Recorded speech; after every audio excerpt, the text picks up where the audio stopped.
Commission, collection, corruption எல்லா துறையிலும் தடையில்லாம நடக்குது. இப்படிப்பட்ட ஆட்சி தொடர வேண்டுமா? ஆக இன்றைக்கு மக்கள் எண்ணுவதெல்லாம் ஒரு நல்ல ஆட்சி தமிழகத்தில் அமைய வேண்டும் என்று எதிர்பார்க்கிறார்கள்.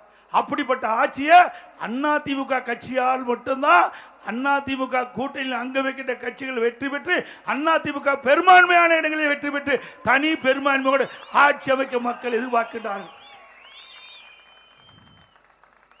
ஸ்டாலின் எப்பொழுது பார்த்தாலும் பேசுகிறார், திராவிட முன்னேற்ற கழக தலைமையில் அமைக்கப்பட்ட கூட்டணி வலிமையான கூட்டணி என்று. திரு ஸ்டாலின் அவர்களே, நீங்கள் கூட்டணியை நம்பி தேர்தலை சந்திக்கின்றீர்கள். நாங்கள் கூட்டணியை வைத்திருக்கின்றோம், மக்களை நம்பி தேர்தலை சந்திக்கிறோம். மக்கள் தான் எஜமானர்கள், மக்கள் தான் முடிவு செய்யக்கூடியவர்கள்.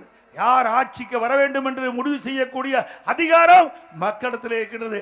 அந்த மக்களை நம்புகிறோம், மக்கள் எங்களை நம்புகிறார்கள். அதனால் நடைபெற்ற சட்டமன்ற பொதுத் தேர்தலில் அனைத்து இந்திய அண்ணா திராவிட முன்னேற்ற கழகம் ஆட்சி அமைப்பது உறுதி உறுதி உறுதி.